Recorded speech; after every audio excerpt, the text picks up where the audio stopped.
Salut à tous, donc j'avais envie de faire cette vidéo pour vous présenter les différents kits que je propose à travers des drops sur Instagram. Ça va donc vous permettre de comprendre plus en détail leur utilité et ça va permettre également à ceux qui me suivent uniquement sur YouTube de profiter du prochain drop. Donc le jour où cette vidéo va être postée, vous allez avoir 2 parmi ces 3 kits qui vous seront proposés à la vente. Donc pour ceux que ça intéresse, bien sûr, après avoir vu cette vidéo, vous me contactez sur l'adresse mail qui s'affiche à votre écran. Comme ça, ces kits ne seront pas réservés seulement à ceux qui me suivent sur Instagram.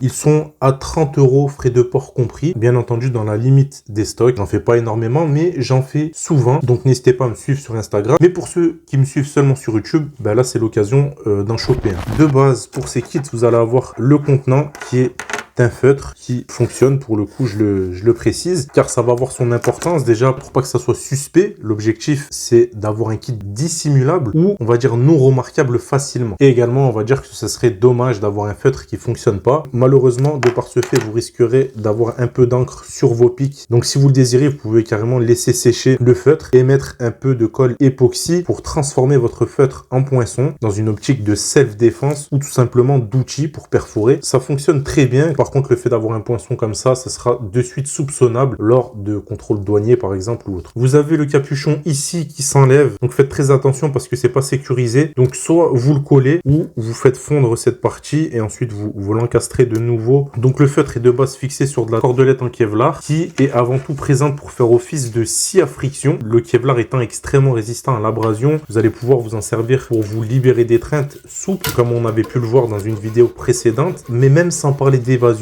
ça peut être utile pour un serflex ou d'autres matières sensibles à l'abrasion comme de la cordelette, etc. Cette cordelette est dotée d'un système de détachement d'urgence dans le cas où vous porterez votre kit en tour de cou afin d'éviter d'éventuels étranglements ou pour vous en défaire plus discrètement. Toujours sur cette cordelette, une mini lampe, elle s'allume par pression mais peut rester allumée en activant ce petit bouton ici. J'en propose des blanches, des rouges ou des ultraviolettes en fonction du kit que vous allez choisir, sachant que les lumières rouges ou violettes sont plus discrètes et ont des avantages particuliers dont je parle dans cette vidéo si ça vous intéresse. J'ai installé également sur ces lampes un petit élastique qui de 1 vous offrira bien sûr un meilleur grip et de 2 vous permet de vous libérer la main au besoin, par exemple lors de crochetage. Ensuite, la partie principale de ce kit qui changera en fonction du modèle choisi. Donc on ouvre la base du feutre et on retrouve l'intérieur. Alors je précise que c'est pas un container fait pour être ouvert et fermé régulièrement. C'est de base un système d'urgence à usage peu régulier, à usage rare, hein. C'est un système de secours, de survie. Tout ça pour vous dire que le fait de faire des ouvertures régulières, ça va venir affaiblir la jonction ici, là. Après, il va y avoir que très peu de résistance. Vous risquerez de perdre le contenu. Donc, pour ce premier kit, nommé Effraction Kit,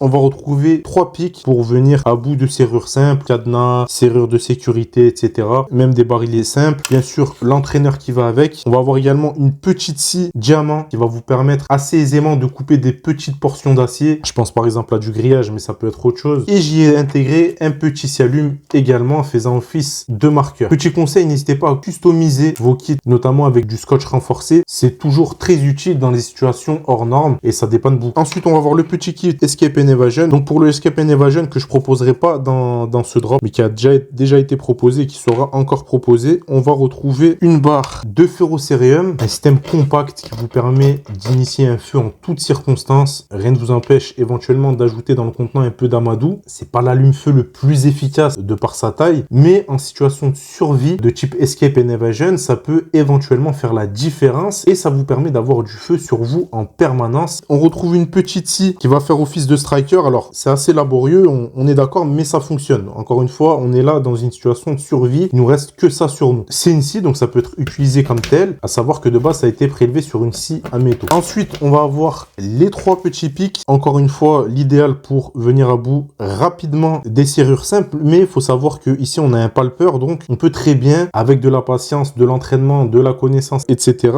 venir à bout également de serrures compliquées. Le dernier kit, c'est le 5 pick, ici en coloris rouge. On va retrouver donc à l'intérieur du feutre un ensemble de 5 pics et un tenseur. Comme sur le modèle précédent, vous allez avoir le palpeur et 2 systèmes de raclage et 2 pics supplémentaires. Donc ici, ce que certains appellent le bonhomme de neige qui sera plus adapté aux serrures à paillettes que l'on retrouve principalement sur les boîtes aux lettres, des systèmes de rangement dans les bureaux, les casiers et j'en passe. Ce qui est intéressant également avec ce pic, c'est qu'il est facilement modifiable. Avec une petite lime, vous allez pouvoir faire d'autres formes. L'autre pic exclusif à ce kit, c'est le demi-diamant qui a de base été créé pour les serrures munies de goupilles anti-crochetage, dont différentes formes existent. On va pas s'étaler sur ça maintenant. Le demi-diamant peut être utilisé en faisant du palpage ou du raclage et peut être amélioré en limant cette petite partie au milieu afin de faire une double dent. Ça revient donc à 5 pics, donc plus de pics, plus de chances pour arriver à vos fins. Donc le kit Escape and Evasion sera peut-être plus intéressant à intégrer dans un équipement serre, dont je vous avais déjà expliqué le principe dans une vidéo précédente, qui aura sûrement plus d'intérêt si vous êtes amené à rencontrer des situations à haut risque de captivité. Le 5 pick sera peut-être plus intéressant en EDC, dans une vie on va dire plus citadine, où il vous permettra d'avoir une alternative rapide et directe à un oubli ou à une perte de clé, ou pour avoir accès, si vous en avez besoin, à du mobilier urbain. Le kit effraction va pas être forcément destiné à une situation particulière.